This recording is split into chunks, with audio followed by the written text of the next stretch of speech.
Arkadaşlar, elbisemizin 3. bölümüyle devam ediyoruz. En son ne demiştik? Roba artışlarına devam edelim ve yaprağımızı çalışalım demiştim. Roba artışlarımı yaptım. Bakın 1, 2, 3, 4, 5 ajurlu çalışma sıramı yaptım. Sonra bir tur düz örgülerle sıramı tamamladım. Bu arada bizim 5, 10, 15, 20 tane artırmamız oldu. Artık bu yeterli. 20 artırmamız. Şimdi kolları ve bedeni ayıracağız arkadaşlar. En son geldim. Bakın burası benim tur başımdı. Tur başımdayım. Şimdi buradaki ipimi şöyle biraz uzun bırakarak kesiyorum. Ve kola kadar olan ilmeklerimi şimdi bu şişimi alıyorum. Bakın yerim burada ama karıştırırım diyorsanız arkadaşlar ayraç koyabilirsiniz. Şimdi 1, 2, 3, 4, 5, 6, 7, 8, 9, 10, 11, 12, 13, 14, 15, 16, 17, 18, 19, 20, 21, 22, 23, 24, 25, 26, 27, 28 ilmek şişime aldım. Bakın burada roba artışlarımın olduğu 2 ilmek var. Bu 2 ilmeği de ön bedene aldım.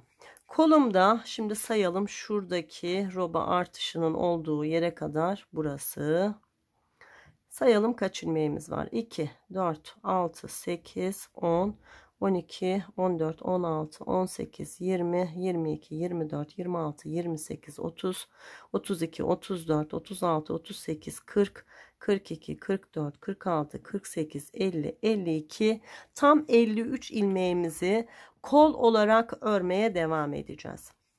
Şimdi yeni bir yardımcı şişle yine 3,5 milimetre ile örmeye devam ediyorum. Geliyorum, ipimi kolumdan bağlıyorum. Bakın en son artış yapmış olduğum ilmeğimden başlıyorum. 1, 2 ilmek ördüm. Şu ipimizi de bağlayarak bir sabitleyelim. Evet. 2 ilmek ördüğümde bakın. Normalde burası bizim ne oluyordu? Ana ilmeğimiz oluyordu ya. Buraya yaprak çalışıyorduk. Bu yine bizim ana ilmeğimiz olacak. Fakat artık artış yapmayacağımız için bundan sonraki yaprak çalışmalarımızı yaparken bu kenar kısımlara yarım yaprak çalışacağımız zamanlar olacak. Kayıyor ya, bakın, bir buraya bir buraya. Şimdi burada yarım yaprak çalışacağız. Bu bizim yine ana ilmeğimiz. Hemen yine buna bir işaretleyici takalım. Şöyle yapalım. Bakın. Bu bizim ana ilmeğimiz. Ama yarım yaprak çalışacağız. Yani nasıl çalışacağız biliyor musunuz? Şu kısmı düşünün. Şurayı. Yani şurayı çalışacağız. Ana ilmeğim burada. Ana ilmeğin diğer tarafını çalışacağım. O yüzden 2 düz ilmekten sonra ana ilmeğimi de düz örgü olarak örüyorum. Sonra şişime ipimi doluyorum. Bir sıradaki 2 ilmeğin yönünü değiştirerek bu 2 ilmeği birlikte örüyorum. Bakın. Yarısını çalışıyoruz. Şu kısmı çalışıyoruz yani. Burayı böyle yaptık. Sonra devam ediyoruz. 1, 2, 3 ilmek örüyorum. Şu benim popcorn ilmeğim. Artık bunun 5 çalışması bitti. Bu popcorn ilmeğim oldu. Şu ilk popcorn'u da yine beraber çalışalım. İlmeğimi, tığımı aldım. Önce 3 zincir çekiyorum. 1, 2, 3. Sonra ilmek yuvama batıp 2 de çıkıyorum. 2 ilmeğim oldu. Tekrar battım. 2 de çıktım. 3 oldu. Bunu 5'e tamamlıyorduk. Tekrar battım. 2 de çıktım. Bakın 4 oldu. Son kez battım. 1 2 de çıktım ve 5 oldu. 2 4 5. 5 ilmeği birden ördüm. Bir zincirle sabitledim ve şişime aldım.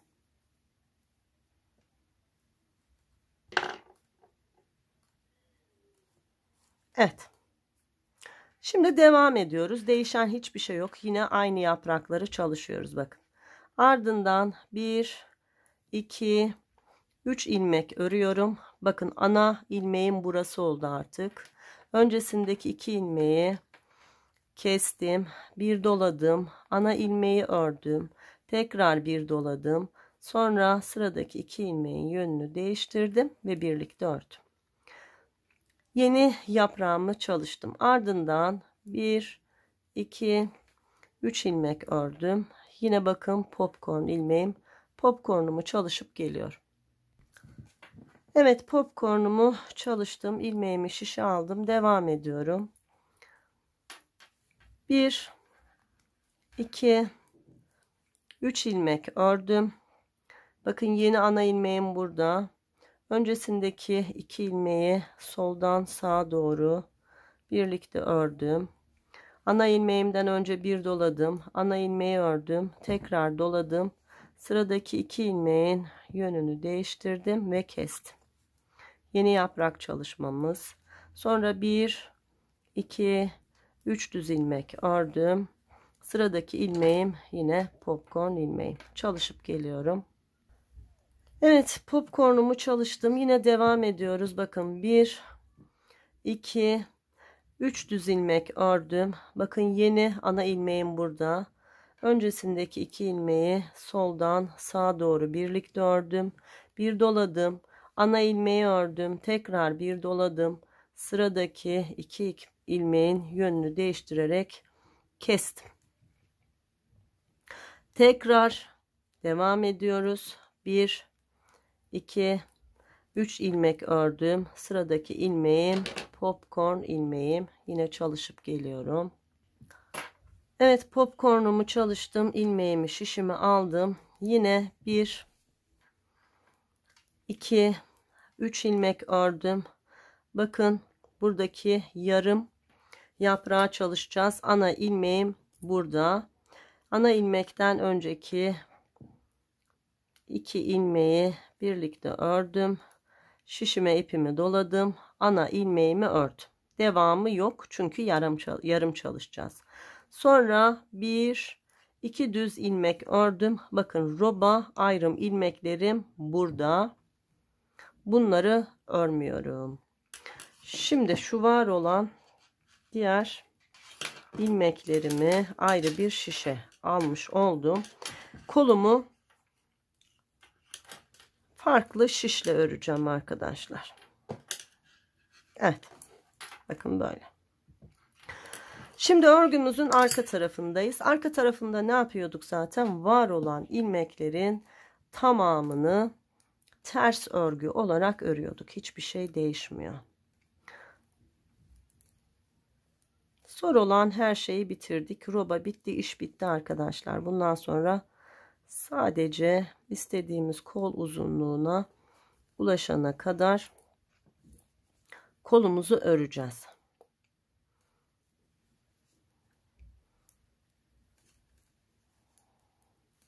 Kolumuzda 53 ilmeğimiz var. Evet, bu şimdi 53 ilmeği ters örgülerle örüp sıramızı tamamlayalım. Evet, ters örgülerle ilmeklerimi ördüm ve sıramı tamamlamış oldum. Bakın.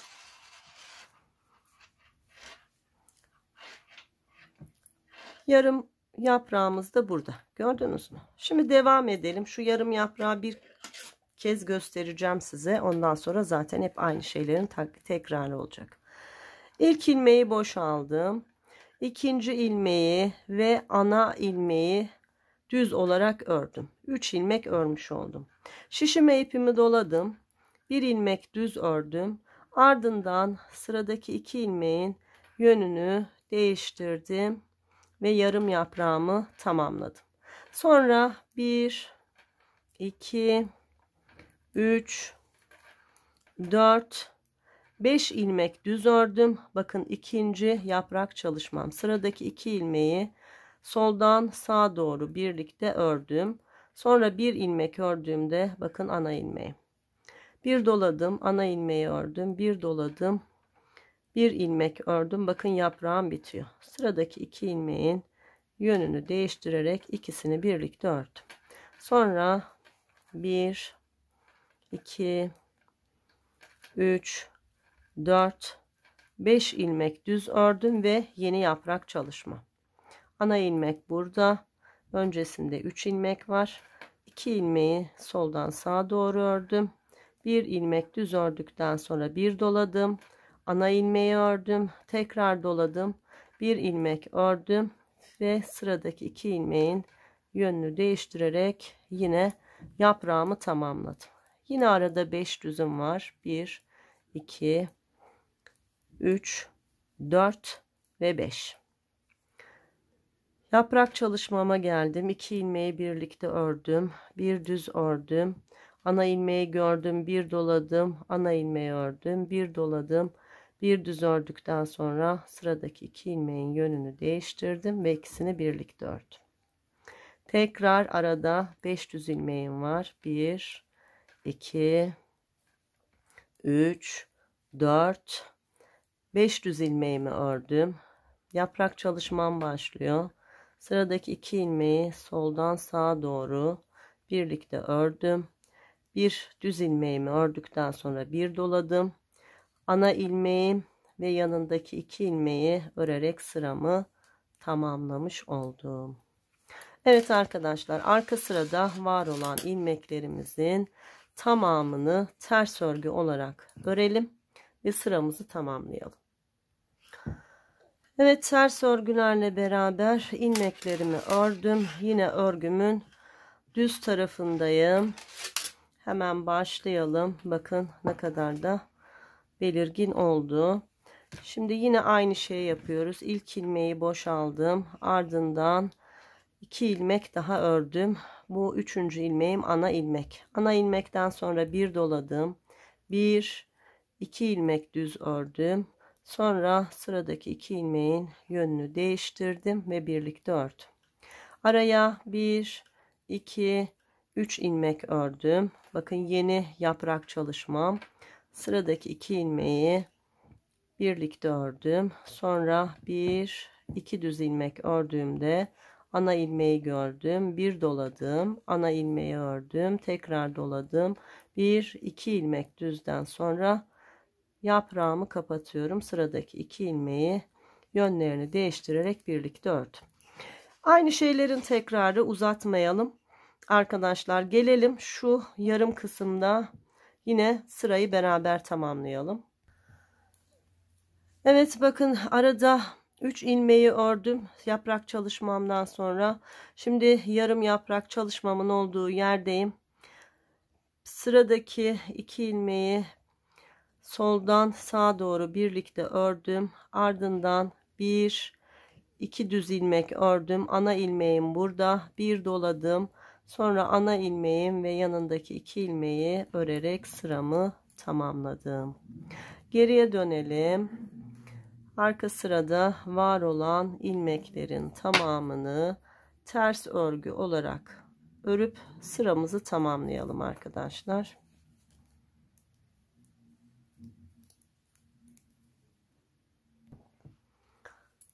Evet, ters örgülerle beraber sıramı tamamladım. Yine örgümüzün düz tarafındayız. Bakın 1, 2, 3 tane ajuru tamamladık. Devam edelim. Şimdi 4. ajuru yapacağız. Yine ilk ilmeği boş aldım. İkinci ilmeği ve ana ilmeğimi düz olarak ördüm. Ana ilmekten hemen sonra bir doladım. 1, 2, 3 ilmek düz ördüm. Sıradaki 2 ilmeğin yönünü değiştirdim ve ikisini birlikte ördüm. Ardından bir düz ördüm. İkinci yaprak çalışmam başlıyor. Soldan sağa doğru 2 ilmeği birlikte ördüm. Sonra 1, 2, 3 ilmek ördüm, bir doladım, ana ilmeğimi ördüm, tekrar bir doladım, 1 2 3 ilmek ördüm, yaprağı tamamlıyorum. Sıradaki 2 ilmeğin yönünü değiştirip birlikte ördüm. Tekrar bir ilmek ördükten sonra yeni yaprağım başlıyor.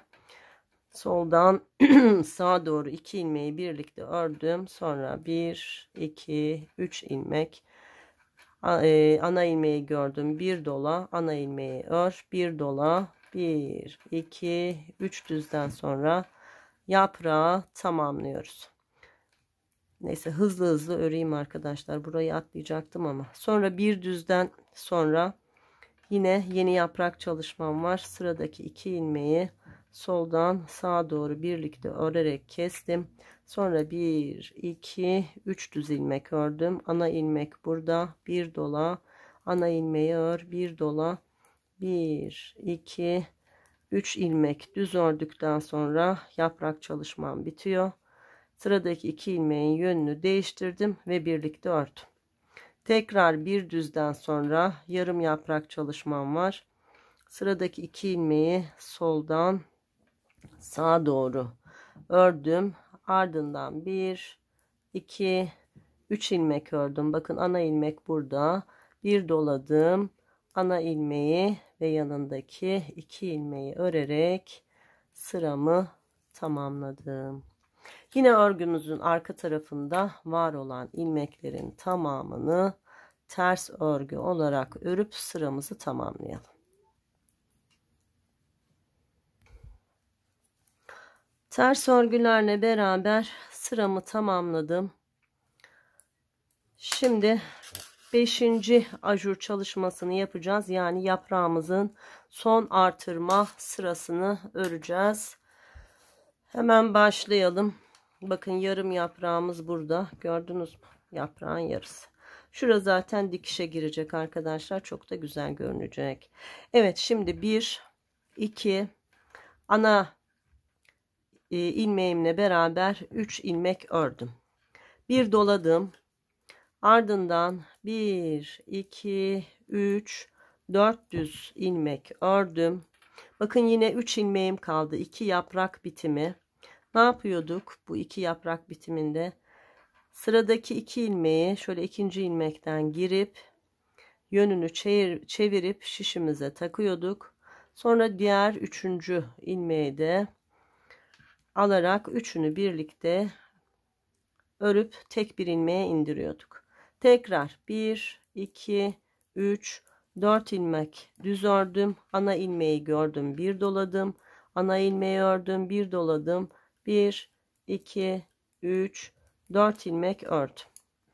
Yine 2 ilmeğin bitim yeri, sıradaki 2 ilmeğin yönünü değiştirdim.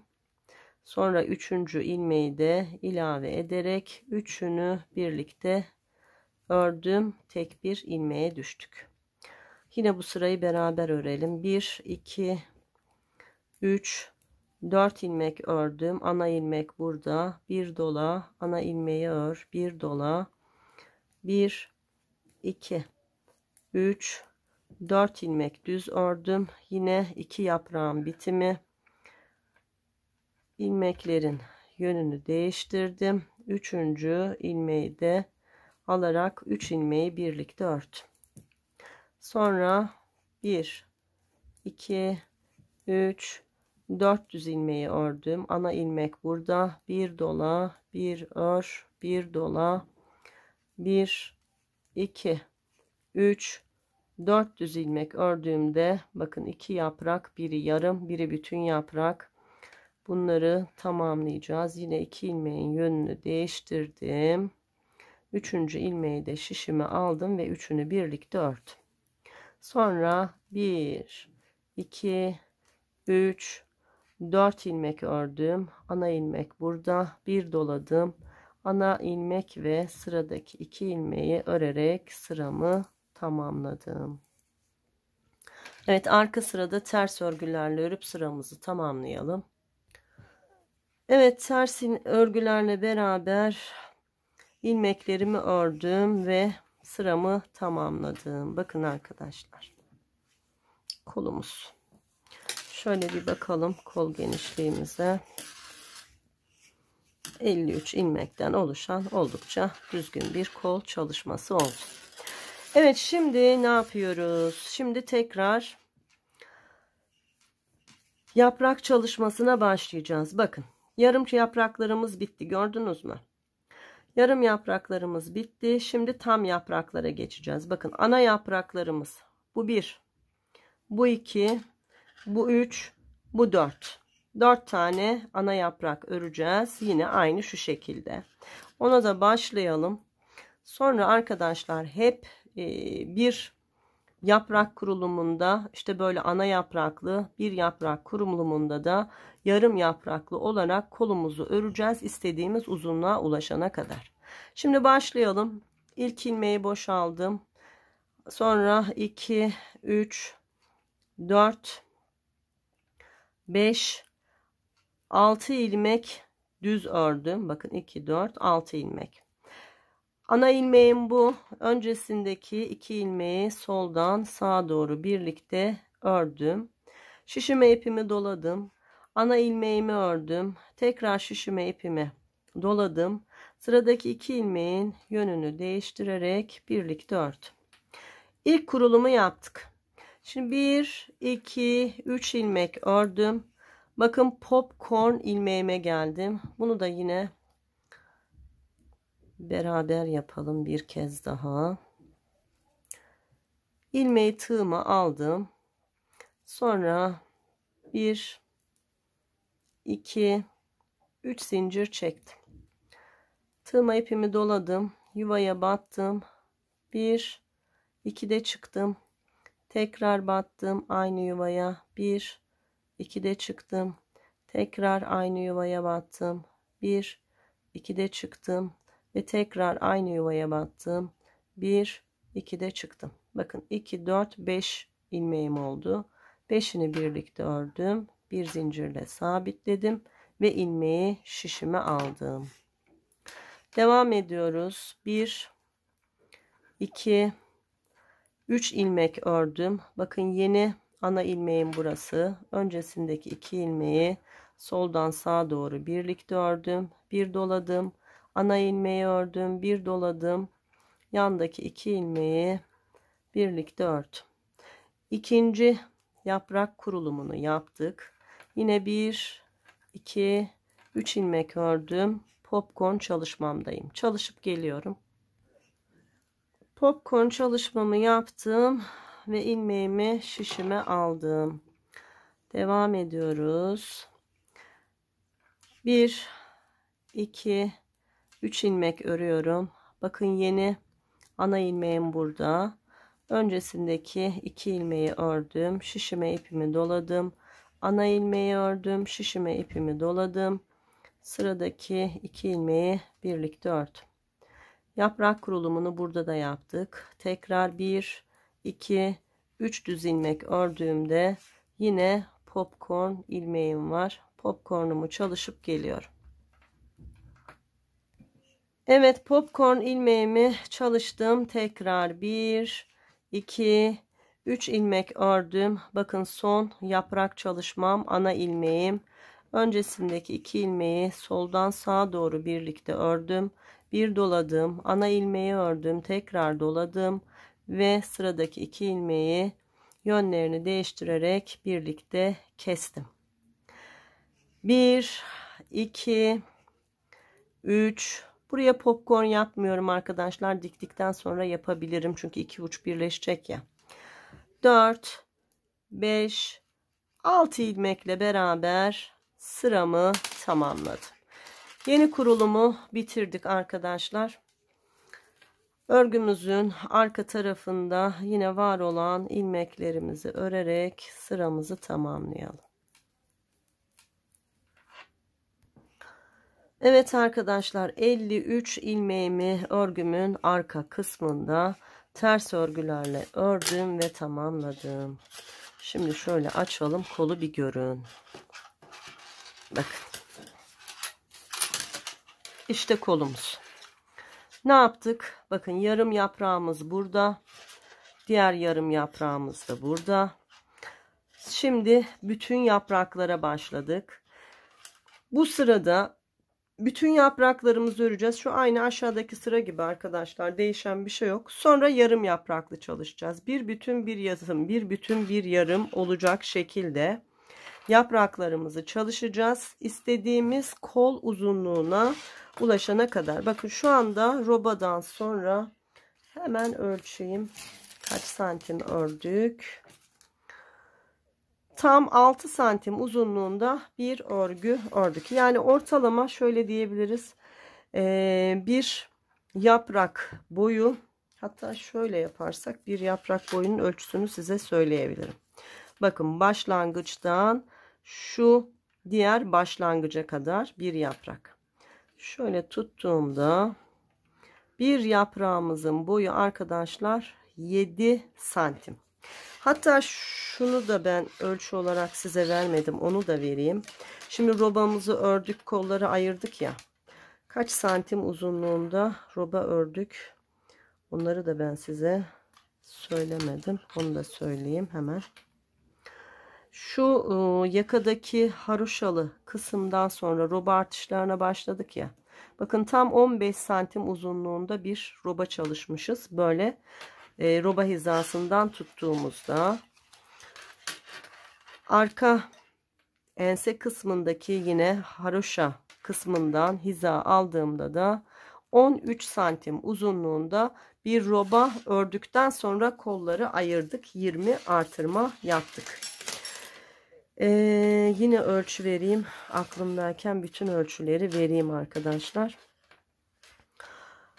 Şu ilik düğme kısmının ölçüsünü vereyim hemen.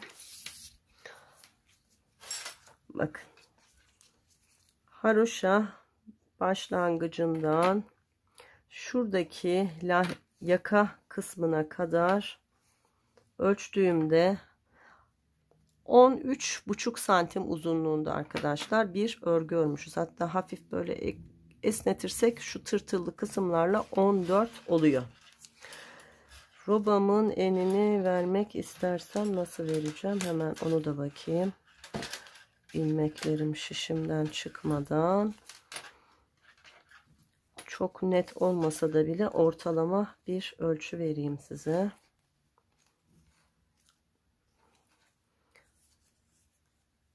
Arkadaşlar 23 santim genişliğimiz var. Hatta bu esnerse 24 falan da rahat olur. Yani oldukça güzel, böyle rahat 1, 2 belki 3 yaşın giyilebileceği bir şey olacak. Çok emin değilim. Şu an net bir şey söylemiyorum. Ancak bunu elbise bittiğinde son halimizi görerek söyleyebilirim. Ama şurayı bir daha ölçeyim sizin için. Şu arka bedende daha sanki ölçü net. Bakın arka bedende ölçtüğümde 26 santim oluyor şurası. Ama yine örüldükçe bura netleşecek. Yani büyük bir çalışma olacak. Öyle minnacık bir şey olmayacak arkadaşlar. Şimdi yaprak çalışmalarımızı örelim. Daha fazla anlatılacak zaten bir şey yok. Aynı şeylerin tekrarı olacak. Şu anda şunun aynısını örüyoruz. Sonra bunun aynısını öreceğiz. Sonra tekrar bunun aynısını, yer değiştirerek gidiyor ya.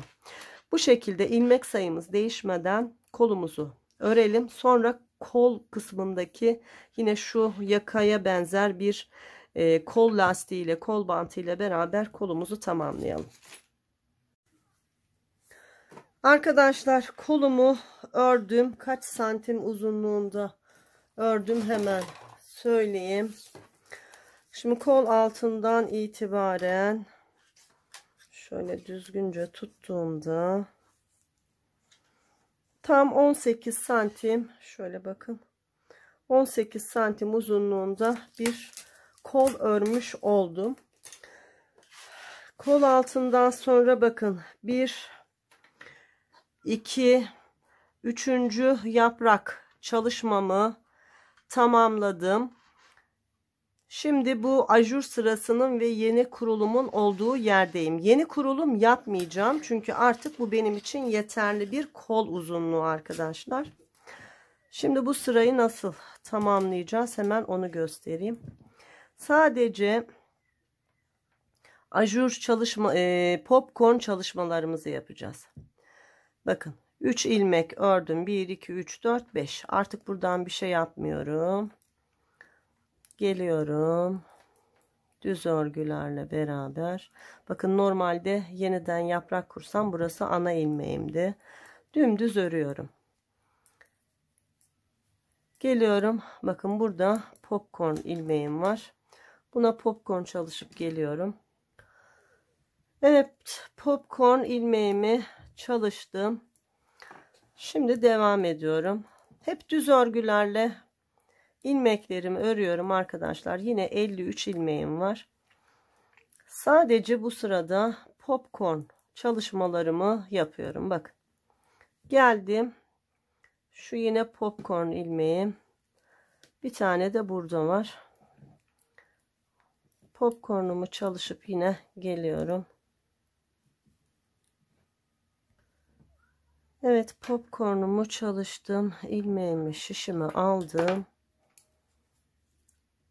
Ve yine düz örgülerle popcornumun olduğu yere kadar örüyorum.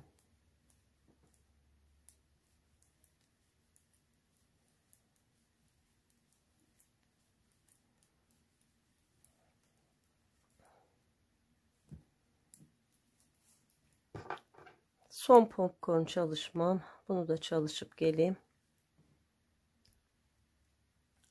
Popcornumu çalıştım. İlmeğimi, şişimi aldım. Artık sıra sonuna kadar var olan ilmekleri düz örgü olarak örüp sıramı tamamlıyorum arkadaşlar.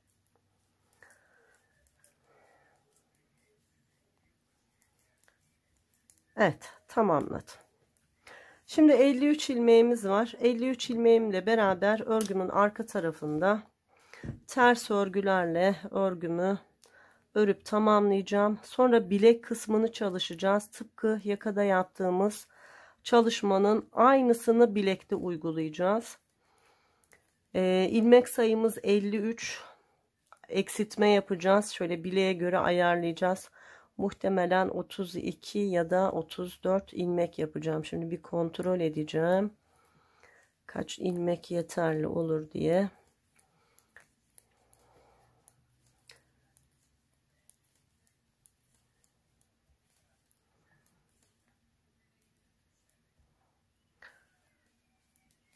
Evet, ters örgülerle sıramızı tamamlayalım.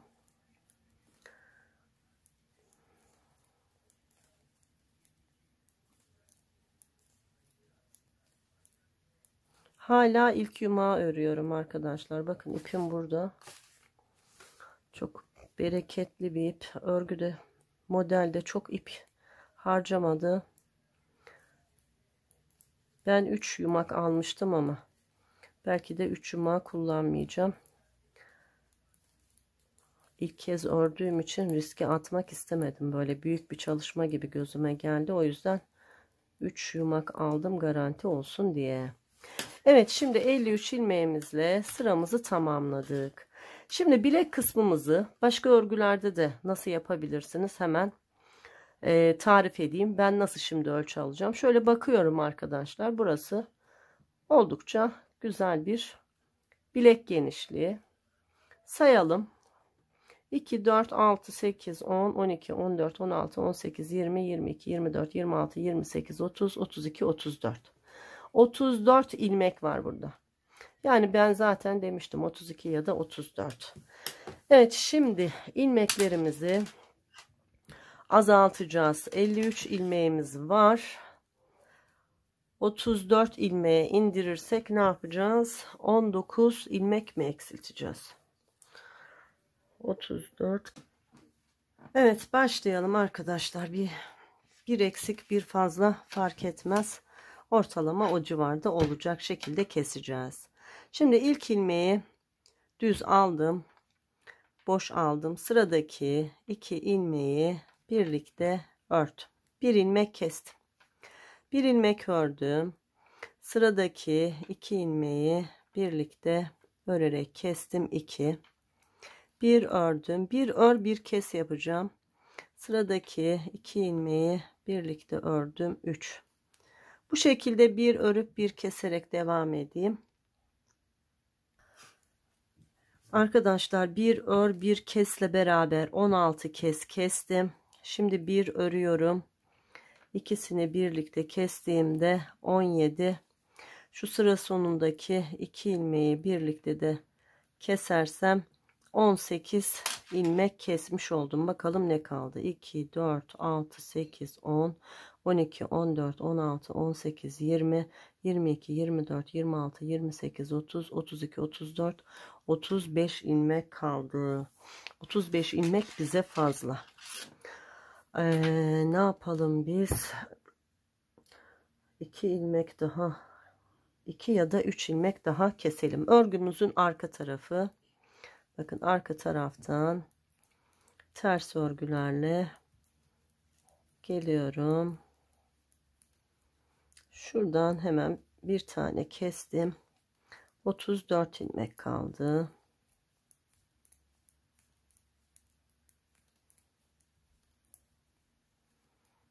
Şuradan bir tane daha kestim. 33 ilmek kaldı. Bir tane daha keseceğim. 32 yapacağım arkadaşlar.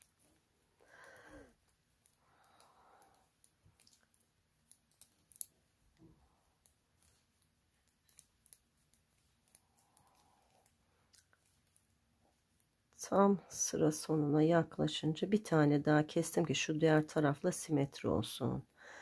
Evet, şimdi tekrar sayalım. 32 ilmeğimizin olması lazım. 2, 4, 6, 8, 10, 12, 14, 16, 18, 20, 22, 24, 26, 28, 30, 32 ilmeğimiz var. Evet. Şimdi 32 ilmeğimizle beraber arkadaşlar düz örgü öreceğiz. Şu yaka çalışmasının birebir aynını çalışacağız. Ne yapmıştık? 6 sıra örgü örmüştük. Önler düz, arkalar ters olacak şekilde. Şimdi bu bizim birinci sıramız. O kesme yaptığımız sıraları saymıyoruz. Kesme yaptık. İlmek sayımız 32'ye indi.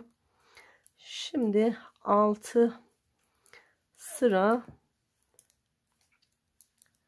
örüyoruz. Önlerde düz, arkalarda ters. Hatta şöyle yapalım.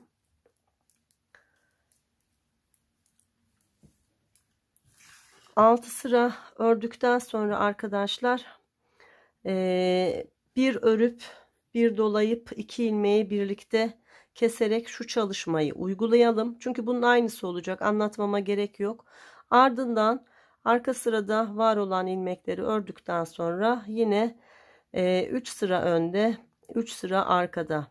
Önde düz, arkada ters olacak şekilde 6 sıra örgümüzü örelim ve öyle devam edelim. Evet, şimdi bu bizim ilk sıramız.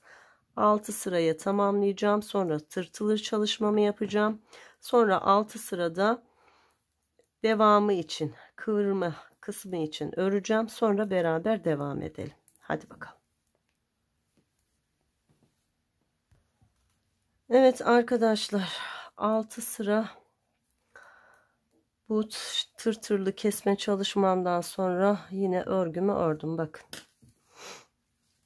6 sıra düz, sonra bir dola 2 ilmeği birden ör, bir dola 2 ilmeği birden örlü çalışmamızı da yapmış olduk. Şimdi arkadaşlar istersek şu yakada yapmış olduğumuz gibi buradaki ilk sıraya başladık ya, o sıradaki ilmeklerle beraber ilmeklerimizi birleştirip şöyle örerken sonra kesimde yapabiliriz. Örerek kesme tekniğiyle önce birleştirir sonra keseriz. Ama şu yanlar da dikişe girecek ya, o yüzden bence hiç öyle bir şey yapmayalım. Temiz bir düzgün dikişle beraber çok daha kolay birleştirebiliriz burayı. Yanları hiç çift kata bırakmayalım. Çünkü oraların dikilmesi lazım. O zaman şöyle yapalım. 6 sıra düzden sonra artık keselim ilmeklerimizi. Düz örgülerle örüp kesiyorum. Örüp kesiyorum. Sıkı bir kesim yapmayın, toplamasın. Çok bol da bir kesim yapmayın, esnemesin. Yani böyle örgümüzle aynı bollukta örerek ilmeklerimizi keselim.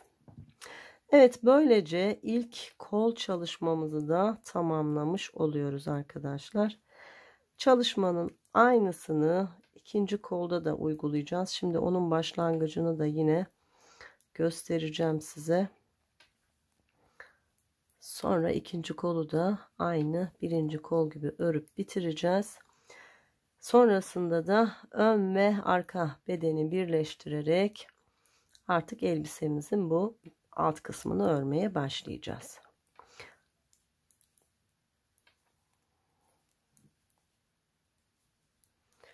Birkaç ilmeğim kaldı.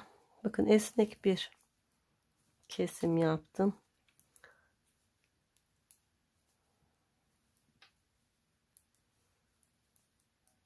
Son birkaç ilmeğim kaldı. Bunları da kesip bitirelim.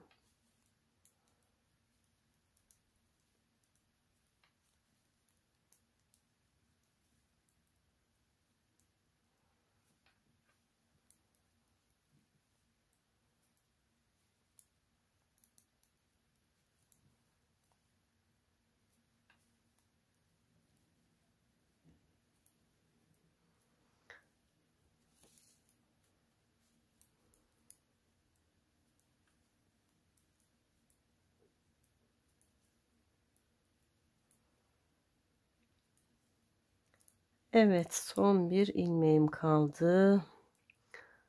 Onu da bir kez ördüm. Şimdi arkadaşlar, dikiş yapabilmek için şöyle 60-70 santim uzunluğunda ipimi bıraktım ve kestim.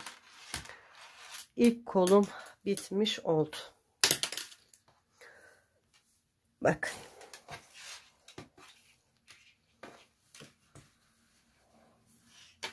Bak nasıl güzel bir çalışma olmuş oldu.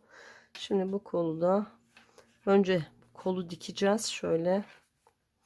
Ondan sonra da bu iç tarafı böyle çevireceğiz ve burayı dikeceğiz. Çok güzel ve çok kolay olacak.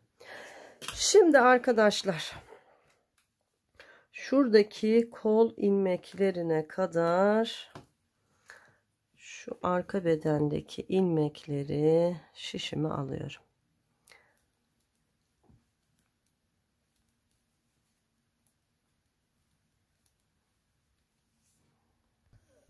Evet, arka beden ilmeklerini şişime aldım. Ne yapıyorduk? Bu roba ayrımının iki ilmeğini de yine ön ve arka bedene bırakıyorduk.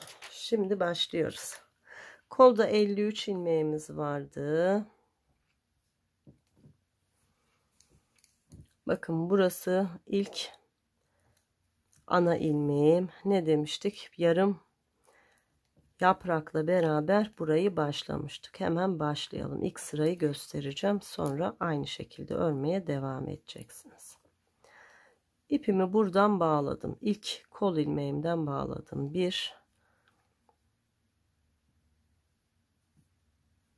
Şuraya da bir düğüm atalım. Evet. Sonra 2. Bakın, ana ilmeğim burada 3. Ana ilmeğimin hemen yanında bir dolama yaptım. Sıradaki 2 ilmeğin yönünü değiştim ve kestim. Sonra bakın, 1 2 dolama yaptım, kestim. Sonra 1 2 3 ilmek ördüm. Bakın, burada da benim popcorn ilmeğim var. Buna hemen popcornumu yapıp geliyorum. Evet, popcorn ilmeğimi de çalıştım. İlmeğimi şişime aldım ve şimdi devam ediyoruz. 1 2 3 ilmek düz ördüm. Bakın, yeni ana ilmeğim burada. Öncesindeki 2 ilmeği ördüm, bir doladım, ana ilmeği ördüm, bir doladım. Sıradaki 2 ilmeği birlikte ört. Tekrar 1, 2, 3 ilmek ördüğümde bakın yine popcorn ilmeğim var. Yine çalışıp geleyim. Evet, popcornumu çalıştım. Şimdi devam ediyorum. 1, 2, 3 ilmek ördüm. Bakın ana ilmeğim burada. Öncesindeki 2 ilmeği ördüm. Bir doladım. Ana ilmeği ördüm. Bir doladım. Sonraki 2 ilmeği birlikte ördüm. Yine bir kurulum tamamladık. Ardından 1, 2, 3 ilmek ördüm. Yine popcorn çalışmam var. Popcornumu çalışayım. Popcorn ilmeğimi çalıştım. Şişimi aldım. Devam ediyoruz. Yine 1, 2, 3 ilmek ördüm. Yeni ana ilmeğim burada. Öncesindeki 2 ilmeği birlikte ördüm. Bir dola ana ilmeği ör. Bir dola sıradaki 2 ilmeği birlikte ör. Yine bir yaprak kurulumu yapmış olduk. Devam ediyoruz. 1, 2, 3 ilmek ördüm. Son popcorn çalışmam. Bunu da çalışıp geleyim. Evet, popcornumu çalıştım. Devam edelim. Bitiyor zaten. 1, 2, 3 ilmek ördüm. Bakın. Son yaprak çalışmam. Yarım yaprağım. Şu ana yaprağımın ana ilmeği. 2 ilmeği birlikte ördüm. Bir doladım. Ana ilmeği ördüm. Yanındaki 2 ilmeği ördüğümde 53 ilmeği tamamlamış oldum. Burada roba ayrımının 2 ilmeği var.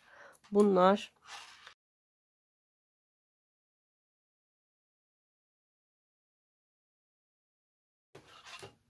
evet arkadaşlar, kurulumu yaptık, bitirdik. Örecek olduğumuz ilmekler, yine yedek şiş kullandım, yardımcı şiş.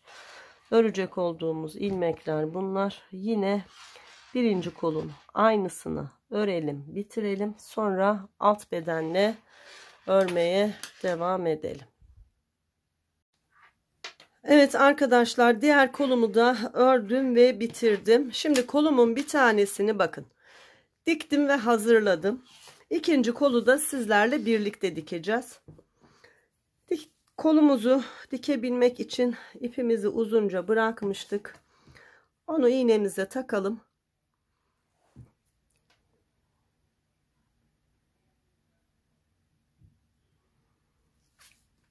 Evet, dikmeye başlayacağız. Şimdi dikişimizi yaparken arkadaşlar düz kısmımızdan yapacağız her zamanki gibi. Bakın geliyorum, diğer uçla önce iki ucu birleştiriyorum.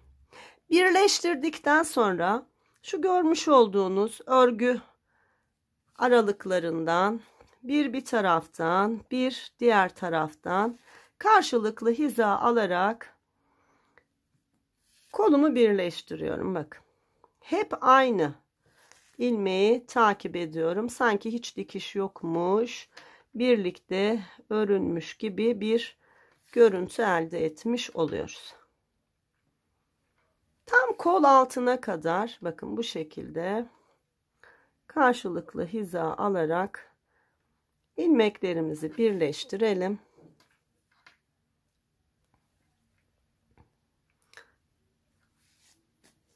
Bakın bu şekilde. Tam şu kol altına kadar böyle birleştirelim. Evet arkadaşlar, bakın kol altına yaklaştım. Ne kadar düzgün bir dikiş oldu.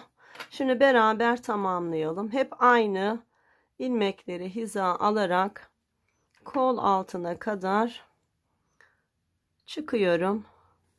Bakın hep birleşti. Geldim. Kol altında da şu ilk roba ayrımının ilk ilmeğine battım. Geldim diğer tarafta da bakın. Yine son kez buradan battım ve roba ayrımının ilk ilmeğine battım. Gördünüz mü? Şimdi ipimi içeriye yolladım. ve burada düğümleyerek sabitliyorum.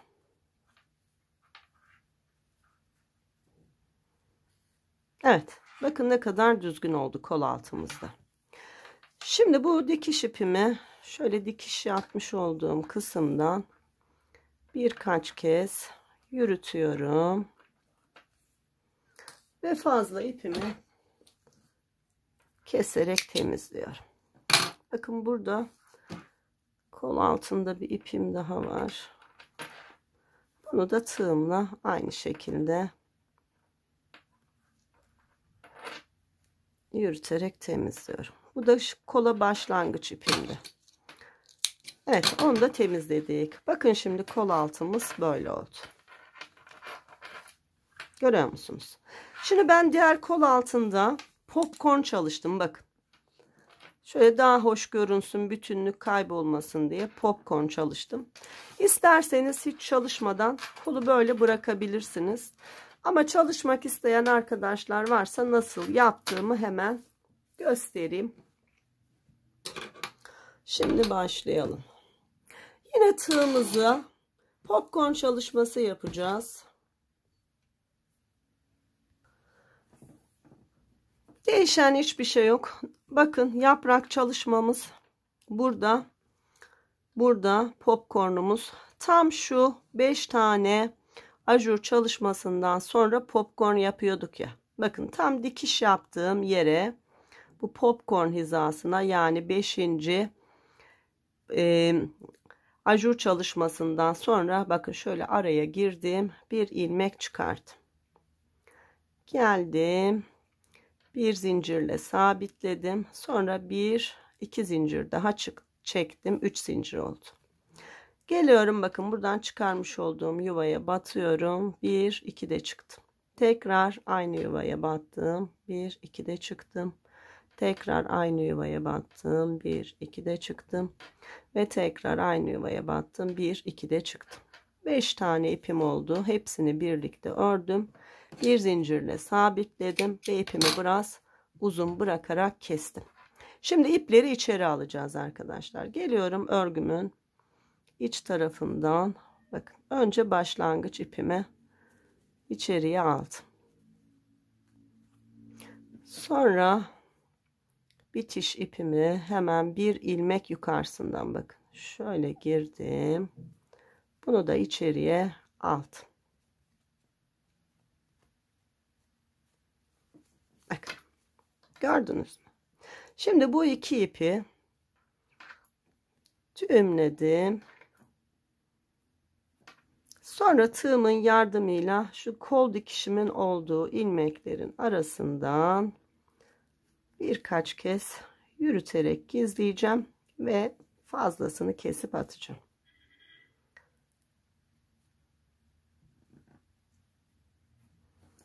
Bir kere daha yürüsem yeterli.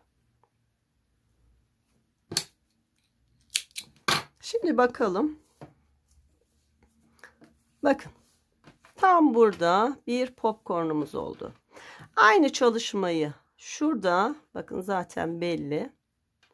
Burada bir de burada yapacağız. Hatta hızlı hızlı yapayım aklınız karışmasın. Bir kez daha göstereyim. Bakın. Şuradan şöyle çevireceğim. Düz tarafı burası olduğu için. Bakın. Bir önceki burada zaten. Geliyorum. Hemen şuradan bakın iki dikişin arası dikiş yaptığım yerden geldim. Karşılığı burası. Buraya girip şöyle bir ilmek çıkarttım. Ardından bir zincirle bu ilmeği sabitledim. 2 zincir daha çektim. Burası popcorn ilmeğim gibi olmuş oldu. Popcornumu burada çalıştım.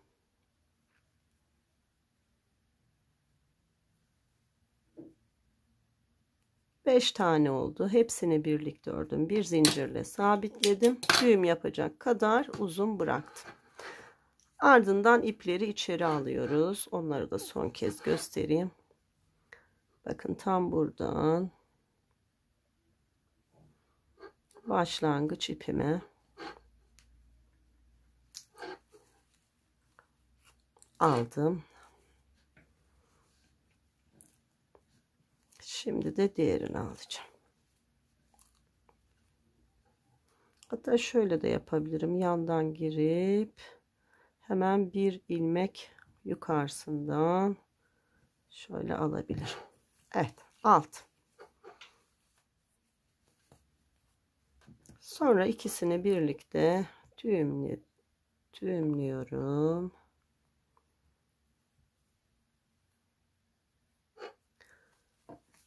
Ve dikişimin arasından tığımla birkaç kez yürütüyorum.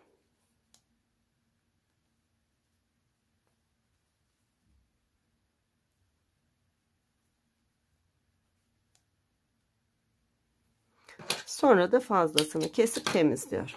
Bak, ikincisini de yaptık. Şurada son bir tane daha var. Artık bunu göstermeyeyim. Bunu da isteyen arkadaşlar siz yaparsınız. Bakın, yapmış olduğumuz çalışma bu. Şimdi ne yapmıştık? Şurayı dikerek birleştirelim dedik. Onu da hemen göstereceğim. Bakın arkadaşlar, ikiye katladığımızda, hatta bunu şöyle yapalım. Kolumuzu ters çevirelim. Bakın. İçeriye doğru katlıyorum. Bakın. Şu zikzak görüntüyü elde ettik. Düzgünce yerleşmiş oldu. Şimdi yine iğnemize şöyle bir 20-25 santim uzunluğunda ipimizi geçirelim. Evet, çok uzun yapmaya gerek yok. 20-25 santim uzunluk yeterli. Şimdi ne yaptık? Şöyle bakın, katladık. Tam zikzak olan kısımları düzgünce yerleştirdik. Şimdi geliyorum arkadaşlar. Önce şu dikiş yaptığım yer var ya, oradan başlıyorum. Hatta düğüm de atmıyorum. Bu ipi burada bekletiyorum. Sonra geliyorum. Bilekten şöyle yerleştiriyorum. Bakın, bunun hizası ve ilmeklerimiz belli. Hep aynı ilmeği hiza alarak, bu pantol teller gibi illaki yapmışsınızdır. Paçası tellenir ya. Bak. Alttaki ilmeğin sadece bakın şu kısmından giriyorum. Yukarıdakinden çıkıyorum. Bakın, tel yapar gibi. Geliyorum. Bunu her ilmeğe yapmanız da şart değil. 2 ilmek arayla da yapabilirsiniz. Amaç sadece birleştirmek. Hep aynı ilmeği takip edin. Bir de şurayı kontrol edin. Düzgün olmuş olsun. Bak. Böyle tel yapar gibi. Örgüyü hiç yormadan ön kısımda böylece iz olmayacak. Bakın. 1 ya da 2 ilmek arayla bunu yapabilirsiniz. Hiç sorun değil. Amaç bunu buraya tutturmak. Bunu beraber yapıp bitirelim. Bakın, hep kontrol ediyorum kaymamasına. Çünkü şu görüntü bizim için önemli.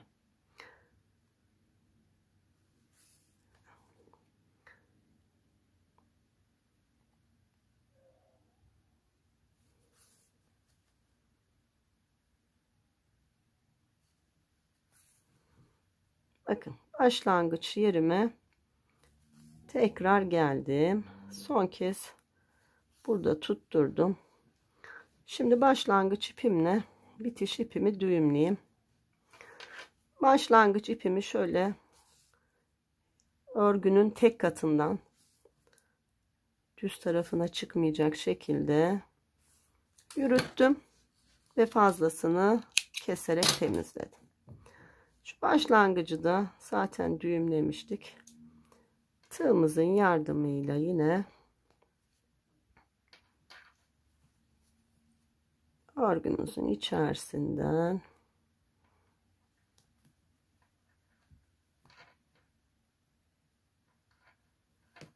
yürüttüm ve temizledim. Şimdi çevirelim bakalım kolumuza. Bu şeyi çalışmayı yakada da yapabilirdik ama yakada çok kolayca birleştirdik ve çok da güzel oldu. Ama kol ağzında bu çalışma daha da kolay. Bakın ne kadar düzgün oldu, görüyor musunuz? 32 ilmek de bileğimiz için oldukça iyi oldu. Eğer siz örgülerinizi sık örüyorsanız arkadaşlar, ben şimdi ölçü de vereyim. Siz 32 yerine 34, 36 da bilekleri bırakabilirsiniz. Ben kendi örgü sıklığıma göre bakın 10 santim genişliğinde, 9,5 santim genişliğinde bir bilek genişliği olmuş oldu. Evet. Şimdi ne yaptık? İki kolu da bitirdik. Sıra geldi alt bedene arkadaşlar. Ben alt beden iplerimi şöyle misinamın sabitleyicisi vardı. Onları aldım ki kolları rahat rahat çalışabileyim diye. Şimdi tekrar şişlerimi takacağım ve örmeye başlayacağız. Ve arkadaşlar şu kol altından itibaren şuradan başlayacağım artık. Yani şuraydı ya bizim orta kısmımız, tam ilik düğmenin aşağısıydı. Burada turu bitirmiştik. Artık istediğimiz her yerden ipimizi bağlayabiliriz. Çünkü turda bir problem yok. Şu kol altından şuradan başlayarak devam edeceğim. Şimdi ben şişlerimi bir takayım. Evet, hemen şimdi şişlerimi de takayım. Kilitleri çıkardım. Misinalı şişlerim benim böyle. Vidalı şişler. Bu tür örgülerde anormal rahat oluyor arkadaşlar.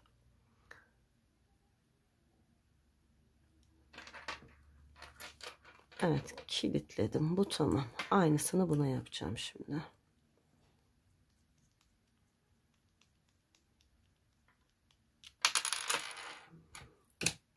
Ve şişimi takacağım. Devamlı şişlerimin markasını soruyordunuz. Şimdi hazır yanımdayken göstereyim. Arkadaşlar bakın, Kinit Pro marka. Bir sürü de aparatı olan böyle benim için çok kullanışlı bir şiş seti. Evet, şu aparatları da kaldıralım ve başlayalım. Şimdi arkadaşlar ilk yumağımdan artan ipim bu. Yani hala ilk yumakla ilerliyoruz. İlk yumağım bitene kadar devam edeyim. Şimdi geliyorum, bakın. Kol altından ipimi bağlayacağım ve örgüme başlayacağım.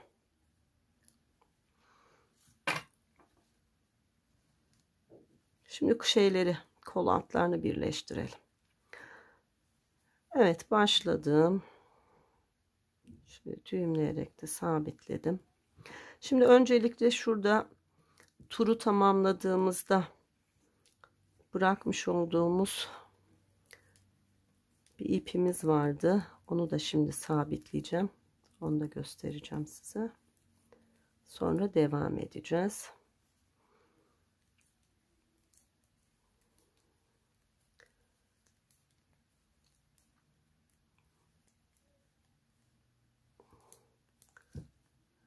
Evet, burası. Artık bura tur başı değil, o yüzden çıkartabilirim. Şimdi bakın. Bu alttaki ipi elimle biraz sıkı tuttum. 1-2 ilmek ördüm. Bakın, görüyor musunuz? Hiçbir problem yok. Şimdi şuradaki örgü ipime de bunu bir kere şöyle sabitleyeceğim ki sağlam olsun. Sonra tığımın yardımıyla arkadaşlar o ipi yürüterek temizleyeceğim. Bakın, tertemiz bir örgü elde etmiş olduk. Şimdi sayı vermeme gerek var mı? Sayılarımız hiç değişmedi ama olan sayıyı söyleyeyim. Alt bedende kaç ilmekle örgümüze devam ediyoruz. Hemen kol altına geleyim, birleştirmemi yapayım, ondan sonra sayıyı da vereyim size.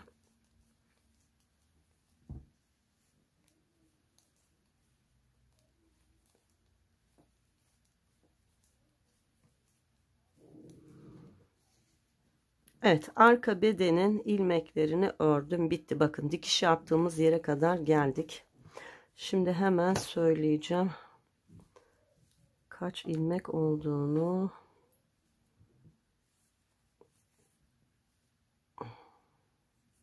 Evet, bunu da hallettik. 2, 4, 6, 8, 10, 12, 14, 16, 18, 20, 22, 24, 26, 28, 30, 32, 34, 36, 38, 40, 42, 44, 46, 48, 50, 52, 54, 56 ilmek arka bedende var. Şimdi devam ediyoruz ön bedenle beraber. Hatta ön bedeni sayayım, öyle örelim. Pardon, burası ön beden, düğmeli kısım.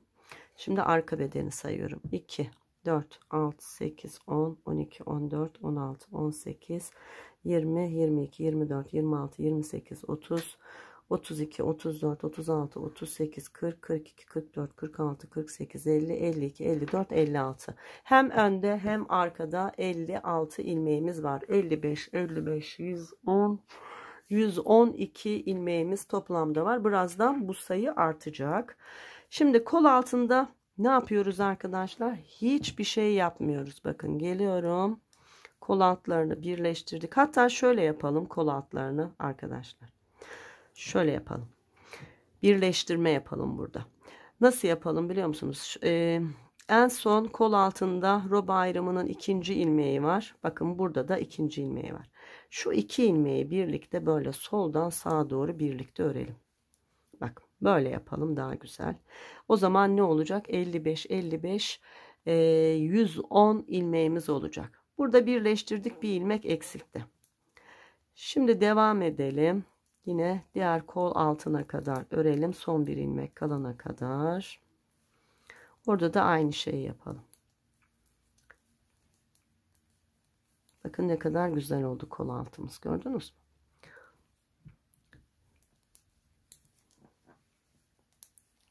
Evet, şimdi arka bedeninde ilmeklerini örüyorum.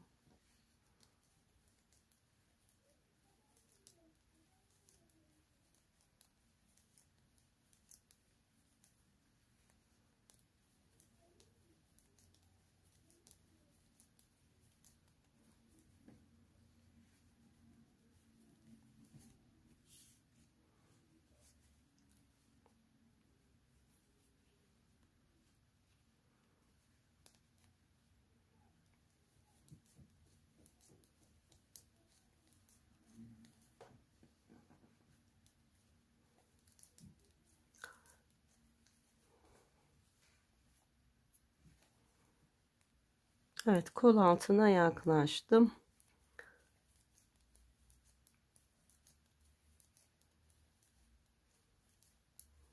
Son bir ilmek kalana kadar ört. Bakın arkadaşlar, şimdi bu ilmekle, kol altındaki ilmekle şu ilk ilmeği birlikte ördüm. Burada da kol altımızı birleştirmiş olduk. Şimdi bu bizim tur başlangıcımız. Hemen işaretleyicimizi takalım. Artık bundan sonra tur başlangıcımız burası. Toplamda da 110 tane ilmeğimiz var. 55 önde, 55 arkada olacak şekilde. Şimdi tekrar örelim. Birkaç tur örelim arkadaşlar. Sonra o bel kısmında bir artışımız var. Onunla beraber devam edelim. Evet arkadaşlar, kol altını birleştirip alt bedene geçtikten sonra toplamda 5 tur boyunca örgüm ördüm. Bakın ipim burada. Sonrasında 1, 2, 3, 4, 5 tur boyunca örmüş olduk. Şimdi bir artırma çalışması, bir teknik çalışması, ardından da artırmalarımızla beraber etek ucuna kadar artık elbisemizi öreceğiz. En son etek ucundaki çalışmamızla beraber de elbisemizi tamamlayacağız. Fakat yine uzun bir video oldu. O yüzden bu bölümü burada bitirelim. Bir sonraki bölümde artık alt bedeni çalışmaya devam edelim.